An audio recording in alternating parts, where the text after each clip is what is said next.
Good day, traders. Stacey Burke from Stacey Burke Trading.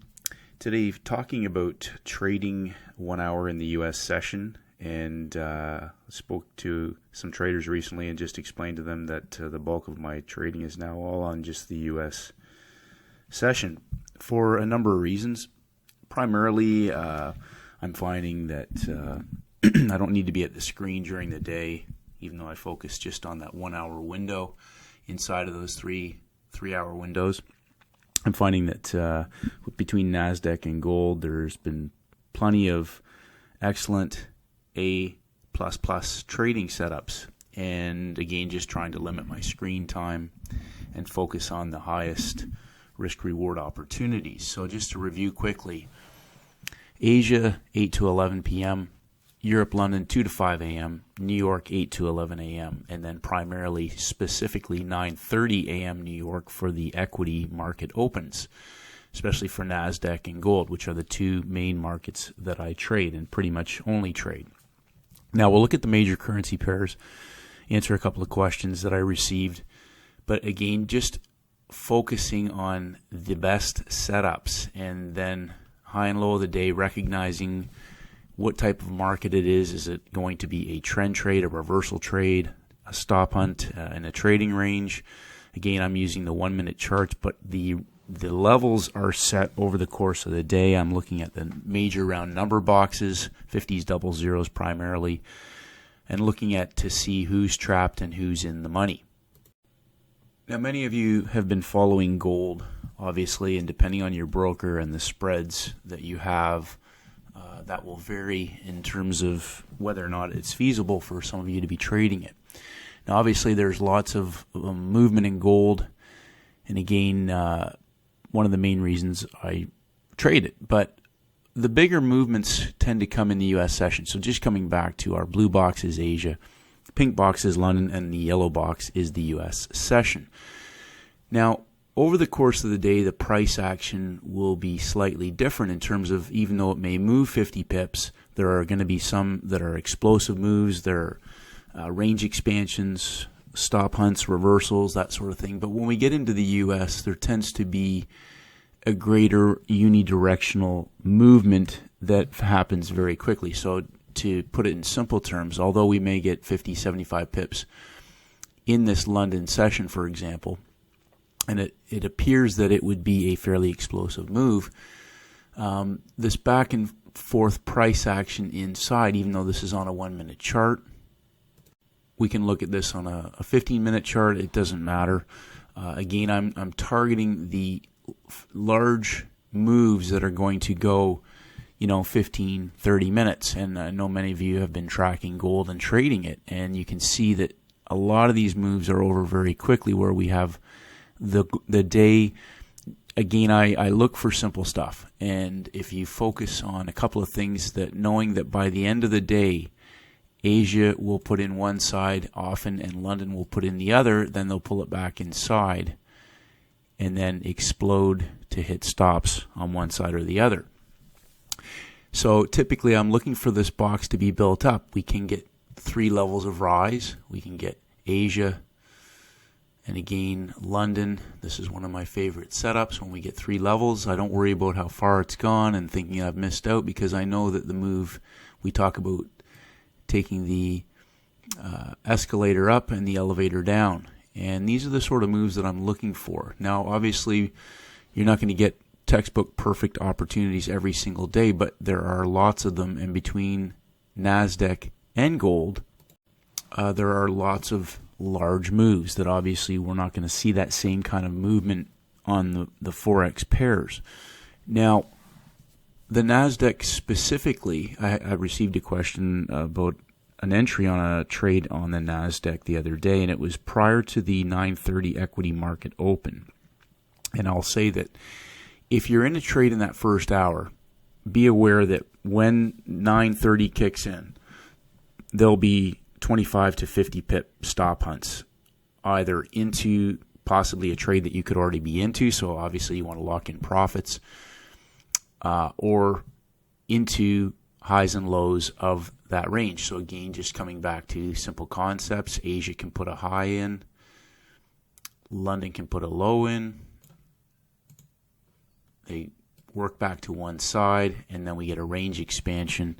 And we can also identify the levels.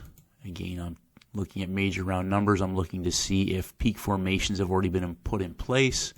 And then I let that first hour establish a high and a low. So obviously we're in a 50 pip box. They're putting peak formations into the peak formations. But again, at that 9:30, we'll blow this up. 9:30, we see that volatility kick in. And it's a micro version of a pump and dump, but that's a 50 pip pin to high stop hunt before they reverse the market. So you could have been in short early. They stop hunt up into that.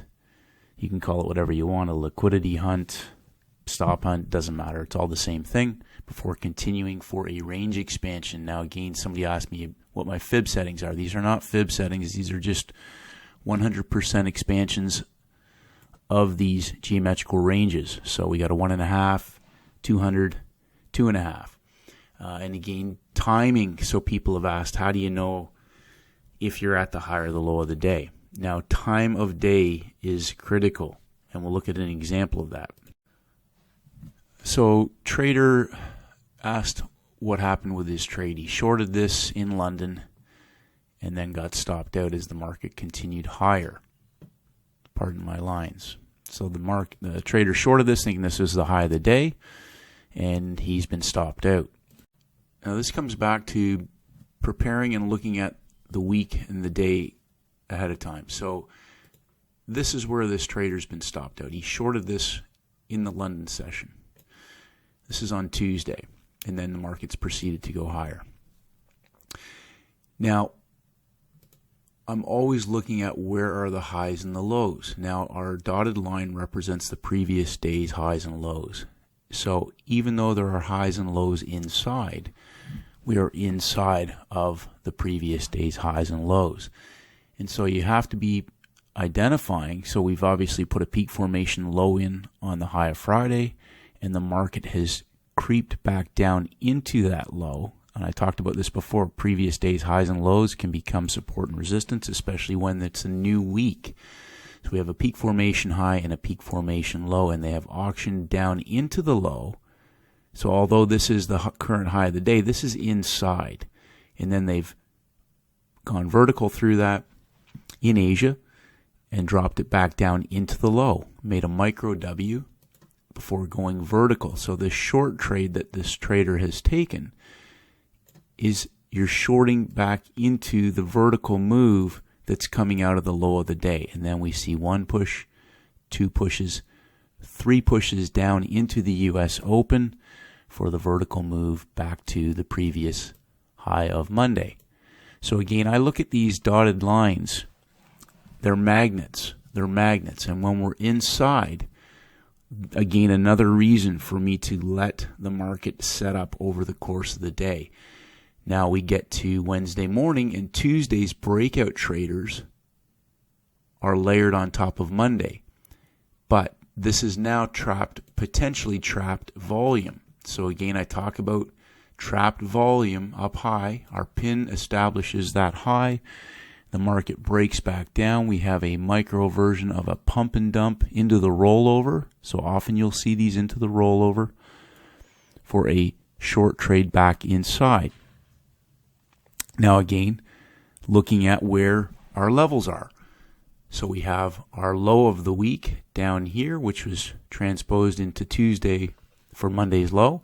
But essentially all we've done is go outside of the high of the week on Monday. Monday's our initial balance, and they've auctioned back down to the low of the week before going vertical, trapping traders at the low of Tuesday, and we're now currently potentially finding support at that low of Tuesday inside. So traders could be shorting this back down into the peak formation low. Now, timing-wise, again, another reason for me to leave this. This could break down and keep going lower, or we could put in a low and work into that low for a vertical move back up through all this creeping trend down, which could end up being an order flow for move back up. We have a down day yesterday. We're inside of Monday's high and low. But again, another reason for me to let this set up. Asia could put a low in. London could put a high in. We could be a box for a vertical move. We have news tonight. But when I'm inside, I've got to be paying attention to looking if I'm in the U.S. session, have they already locked in the low or the high of the day? Now, again, the biggest difference from the major pairs is obviously the volatility. We may get a 25 or 50 pip move or greater. So we're looking at the euro. We've had some excellent movement for the euro this week, but also another example of a 3-day setup. And we'll zoom in on this. We have Monday, a Monday runner. So I call this a runner. It breaks out of Friday's range and starts to trend. It goes up. We have day 2, goes even higher. Now, again, I mentioned this in other videos, to draw a line when you have a peak formation or a pin. That is the high potentially. Even though they break out of that high, what I want to know is, are they locking in the high? So we go up again, and then into Wednesday, the market breaks down. And you can see we have trap volume up high, a rectangle up high inside of that peak formation. Again, giving traders a bias if they're trading this session. So we have day 1, day 2, day 3 reversal. And again, identifying that the breakout of Monday's high on Tuesday, when the market trades down to that level in the Wednesday session, Europe, the timing of all of this is critical. This is in Europe, the Europe Open. This market potentially had the potential to continue to auction down to the low of the day. Now think about what's happened here. They've broken out, triggered breakout traders at the high of the peak formation. These traders are all long. Their stops will be at the low of, in most cases, the previous day, which is Monday. On this follow-through day, the next day, they'll move their stops up to the low of the following day, or 4-hour levels, 1-hour levels, all of those things. So understanding who is in the money and identifying the type of day. We have a day 1, day 2, day 3 reversal. We're potentially locked in that low for now, and time will tell. Obviously, again, as the day unfolds, Asia and London could make a high and a low. We could be inside for a move back up towards the high of the week. The pound, on the other hand, was a day 2 setup. So we had, we'll zoom in here.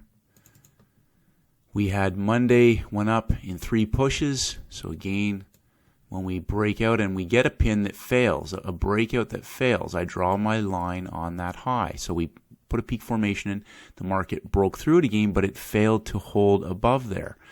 Market auctioned down in Asia into the London session, the open of the London session, where it went vertical at London, hitting the high of Monday for an explosive vertical sell-off down. Now, again, I talked about identifying when you see runaway wedges and long trades. That's potentially an area where the market will go vertical through as they make traders buy higher into the blow-off or peak formation of that high. So we have day 1, day 2, put a peak formation low in. Day 3 auctioned back down into that low. I'll mark off the low bear. So we have a low bear engulfment. And again, this is not looking at numbers or anything, but the market auctioned down in London into the open of the U.S. session. 1 push, 2 push, 3 pushes for an explosive reversal back towards the high of the week, into the close of the U.S. session, and then into the Asian Open this morning. So day 1, day 2. Day 2 puts a low in. Day 3 auctions back down into it. You can see the Batman formation. And again, the U.S. session auctions back straight up through that high. So we've had some decent volatility on some of the currency pairs this week. And again, just looking at the NASDAQ, the type of explosive moves that can occur. And if we just back this up, Asia puts a low in, puts a high in. London continues to make new lows. So we have our high and our low. Okay, so I'm quite happy to leave all this, although it looks like there's some fantastic trades in there. I just find that it's easier for me to come later. The moves are stronger and unidirectional, but you can again identify 3 levels down. We have order flow that's now clustered. This is before the New York Open. They put a pin, peak formation low, peak formation high. This is the day zero setup for the breakout of a trend trade. And then, again, drawing our lines on these levels. There's going to be stops on these. So the difference between being in a trading range where the market may go 25 to 50 pips to either side and reverse, we have a market that's gone down 3 levels, gone into consolidation, locked in the low, and then clustered volume on top. This is a first bar trade at the open of the New York session for 75 plus pips straight up, done and dusted, and again identifying the lower highs before the consolidation, which acts as order flow for a vertical move straight up towards the high of the day. So we have that first vertical move, and then the pullback, locking in the low, and then the continuation back through the high of the day. But these moves are explosive. They can be over very quickly, and again, just reducing screen time and the number of trades. So hopefully you got value from today's video, traders. Again, whatever session you're trading, understand the volatility, the average daily range, the type of setups that you're looking for. Could be a day 1, day 2, day 3. It may be 3 levels down, as we just see here in the NASDAQ. Everything is very time specific and measured. You can notice again the types of movements in as the market builds order flow over the course of the day for an explosive move that happens very quickly and is over fast. Keep it simple, stay disciplined, and may the markets go with you.